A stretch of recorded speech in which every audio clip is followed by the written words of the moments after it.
Hello, Assalamu alaikum. I hope that you're fine. In this lecture, we are going to discuss a short story, The TellTale Heart, that is written by Edgar Allan Poe. This short story, The TellTale Heart, is written by an American writer, Edgar Allan Poe, and it was first published in 1843. This short story is basically a horror story in which the narrator tells the story of the murder that he commits. The narrator tells, the character tells the story of a murder of an old man that the narrator commits. Let's see the characters of this short story. The characters are, the main character is the narrator. The narrator is the character in this story who tells this story, who narrates this story, and who is the killer, who is the murderer of the old man. The gender and the name of the narrator are not shown in this story. The next character is the old man. The old man is the character that is killed by the narrator, and the name of the old man is also not shown in this story. Then there is a neighbor. There is no direct appearance of the neighbor in this story, but still there is a very significant involvement of the neighbor in this story that we will discuss in the next slides. Then there are the three policemen who come to the home of the narrator for the investigation. Let's have a look at the summary of this short story. The narrator, as I have told you in the beginning, that the narrator is the character who tells this story. That's why he is named as the narrator, because he narrates this story. He kills this old man. Why does he kill? He does not give any specific reason. He does not give any specific reason for killing the old man, but he says that he was disturbed by the vulture eye of the old man. You would know very well that what is a vulture. Vulture is a kind of bird that eats the meat of the deceased animals or humans, that eats dead bodies. In simple words, that eats dead bodies. So the narrator says that the old man had a vulture eye, and the narrator was disturbed by this vulture eye of the old man. That's why he decides to kill him, and he wants to get rid of the vulture eye of the old man, and that's why he decides to kill him. And in order to kill him, he visits the room of the old man for 7 consecutive nights, because he wants to kill him in the time of night, that when he is sleeping and when he finds the opportunity. But in this 7 nights, he never ever finds any opportunity to kill him. What would be that opportunity? The opportunity is like he is disturbed by the eye. The narrator has the problem with the eye of the old man. That's why the opportunity for him would be the open eye of the old man. But as it is the night time and the old man would be sleeping at that time, so his eye is not open in this 7 consecutive nights. He does not open his eyes, and that's why the narrator does not find any opportunity to kill him. But on the 8th night, when the narrator sneaks into the room, when he enters the room, he produces a kind of sound, because his hand slips with something, and it produces a kind of sound due to which the old man wakes up. And as soon as he wakes up, he asks who's there, but the narrator does not give any answer, and he stands still and quiet for almost an hour. He waits for an hour, and after an hour he has a lantern with him as well. He always takes a lantern with him whenever he goes into the room of the old man in the nights. On the 8th night as well, he has a lantern in his hands. After waiting for an hour, he turns on the lantern, and in the light of that lantern, he sees that, or he witnesses that the eye of the old man is open. The pale blue eye of the old man is open, and that's how he finds the opportunity, and he attacks the old man. the narrator puts the bed of the old man on the face of the old man, and smothers him, means he suffocates him. He deprives the old man of oxygen, and that's how the old man dies. But before his death, the old man, as soon as the narrator attacks him, the old man shrieks, he screams aloud, and the narrator fears that the scream or the shriek of the old man must have been heard by the neighbors. After killing the old man, after his death, the narrator dismembers his body, means he cuts his body into pieces, and then he hides all those pieces under the floorboards and keeps the chairs or the sofas on those floorboards. Then it is the time of almost 4 a.m. and then there is a knock on the door by the policeman. When the narrator opens the door, he sees that there were 3 policemen who arrive for investigation, and they were informed by a neighbor who heard the scream of the old man. The 3 policemen arrive for investigation, and the narrator welcomes them with his open arms, because he's quite confident that he has hidden the dead body of the old man, and nobody can find out his crime. That's why he is very confident. He welcomes them, and he answers almost all of the questions of the policemen, and he satisfies them. After a while of investigation, the narrator starts listening, ringing in his ears. He listens ringing in his ears, but he soon finds out, or he thinks that this ringing in his ears is not a natural ringing, but it is the sound of the heartbeat of the old man.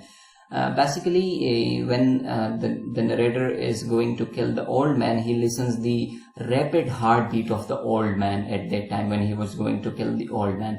And in this time as well, he starts listening the ringing in his ears, which he thinks to be the heartbeat, to be the sound of the heartbeat of the old man. And with the passage of time, this noise or this sound or this voice gets louder and louder and louder, due to which the narrator is very disturbed, and this noise disturbs him so much that he confesses his crime in front of the policeman and tells them that the body is hidden under the floorboards. This was the short summary of the story. Now let's have the analysis of this short story. First of all, we'll discuss the title of the story, that is the TellTale Heart. Now, what does this title mean? See, this very simple words are used here, but a part of this word, that is tale. It means story or narrating a story. Right? Now, this tale, you know very well, tell means to say something, and heart is a part of body, an organ of a body organ. Okay, so this basically means that the heart that tells the story, the heart that tells the story, because the confession by the narrator is only because of the sounds that he hears, and which he thinks to be the sound of the heartbeat of the old man. So it means that the confession is done by the heart of the old man.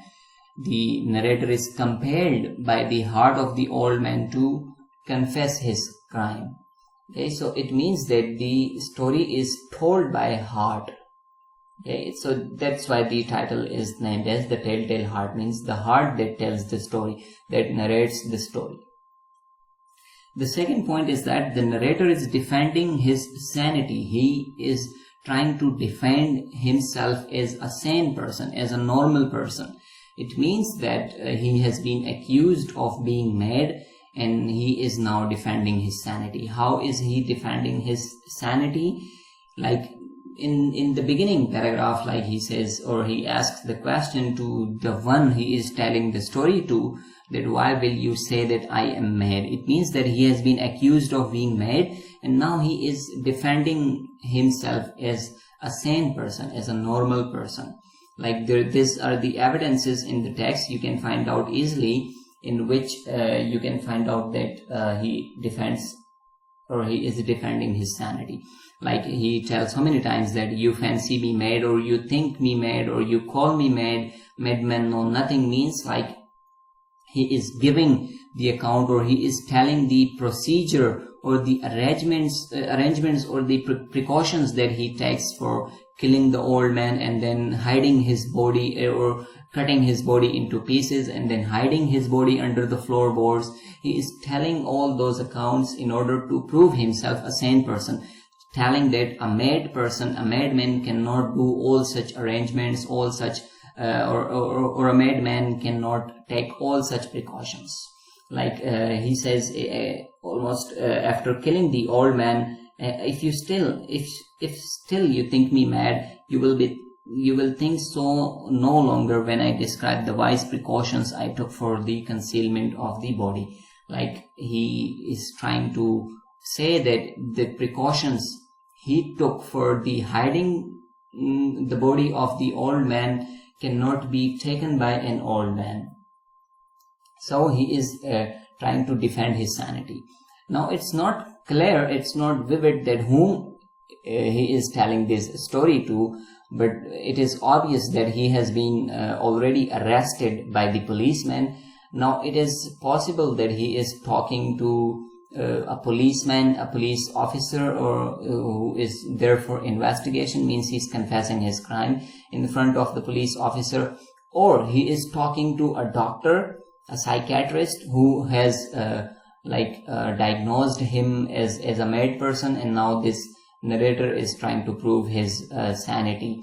Or it is also possible that he is talking to a judge, because he has been arrested, and now it is possible that he has been presented in front of a judge, and now he is talking to a judge. The next is that the narrator is suffering from a disease. What disease? That will come next. But in the beginning paragraphs, you can see that the narrator says that the disease had sharpened my senses, not destroyed. He means to say that he is suffering from a disease which has given him benefits, not harms. Sharpened my senses, not destroyed, not dulled them. Above all was the senses of hearing acute, means this disease sharpens his senses, especially his sense of hearing. His senses of hearing are very sharpened by this disease. Then the motivation for his killing, means the reason of his killing. Like it's very strange or unnatural reason the narrator gives. He says that object there was none, patient there was none, I loved the old man, he had never wronged me. Means there was no obvious reason, there was no solid reason for killing the old man. And the old man was also very kind towards him, and they loved each other. He had never given me insult, means the old man was very kind to him always. For his gold I had no desires. This sentence shows that the old man was a rich man, was a wealthy person. But here the narrator is trying to say that he is not greedy for the gold, for the wealth, for the money of the old man. The narrator had no desire. He is not greedy. I think it was his eye. Yes, it was this. He had the eye of a vulture, a pale blue eye with a film over it.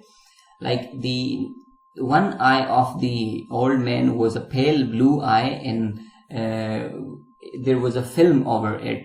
And the narrator compares this eye of the old man with an eye of a vulture. He says that he was disturbed by that eye. Whenever it fell upon me, my blood ran cold, and so by degrees, very gradually, I made up my mind to take the life of the old man. Means due to the vulture eye of the old man, the narrator thinks of killing old man and thus rid myself of the eye forever. Means he wants to get rid of the eye of the old man. That's why he decides to kill him. This statements from this whole paragraph from the narrator indicates that the narrator is suffering from paranoia. That is a psychological disorder in which the patients think that some people or objects can harm them, and they want to get rid of those people or those objects because they falsely believe or they think that they can be harmed by those people or those objects, or they can prove harmful for them. That's why they want to get rid of those people or objects. Same is the case with the narrator as well, that he thinks that the vulture eye or the pale blue eye of the old man can be harmful for the narrator. That's why he decides to kill the old man. He says, I made up my mind to take the life of the old man and thus rid myself of the eye forever. And when he kills the old man, he says that his eye would trouble me no more. Means he was troubled by the eye of the old man. It's not like he was really troubled by the eye of the old man, but he thinks or he thought that he would be troubled by this eye of the old man. It proves that he is psychologically ill. He is psychologically disordered, and the disease is paranoia. The most debatable point of this short story is that either the narrator is male or a female. Most of the critics say that the narrator is male, and some of them say that the narrator is a female. Let's see what does the text say. In the text, if you study this short story, if you read this short story, you will come across these sentences like this. When the narrator say, you fancy me mad, mad men know nothing. He says mad men know nothing. He doesn't say mad women know nothing. He says mad men know nothing. It means that he is comparing himself with a man. He is trying to prove himself as not a mad person. That's why he is comparing himself with man, not women. He says madmen know nothing, means he says that he is not mad and he knows each and everything. He can take precautions, he can make arrangements for anything. And the next sentence that proves that the narrator is a male, he says, or he asks the question, that would a madman have been so wise as this? Means he is, in order to prove his wisdom, he again compares himself with a man. He says that would a madman have been so wise as this? Means like a madman, a mad person cannot be so wise as this narrator is. It again proves that the narrator is a man, not a female. Then at the end of the story, what moral do we get? We see that the narrator regrets killing the old man, like at the end of the story, when he listens the sound, the ringing sound in his ears, which he thinks to be the sound of the heartbeat of the old man, he regrets killing the old man. Why does he regret? Because he listens the voice of his inner self. It's not really the voice or the sound of the heartbeat of the old man. If this was the case, then the policeman would also hear the sound of the heartbeat of the old man. But it was the sound of the inner self, this inner soul of the narrator, that he had committed a crime. He had done a blunder. He had made a blunder. That's why he was compelled. He was compelled by the voice of his inner self, his inner soul. That's why he regrets killing the old man, and then he confesses. So we get this lesson that no crime can be hidden ever. Like whenever somebody commits a crime, it can never ever be hidden. Like in Urdu, it says that "Diwaron ke bhi kaan hote hain," means like walls also have ears, and walls can also tell of a crime scene. So this sense of guilt, that is basically conscience or the voice of the inner self, inner soul, that compels the narrator to confess his crime. So it means that the lesson that we get is that if you commit a crime, if you do a wrong thing, a wrong deed, you can never ever live. Your sense of guilt or your conscience or your inner self, your inner soul will never ever let you live with that crime, with that wrongdoing, until and unless you repent or you confess that crime. That's it in today's lecture. If you have any question, if you have any problem, if you have any confusion, you can ask your questions in the comment section below. Thank you so much.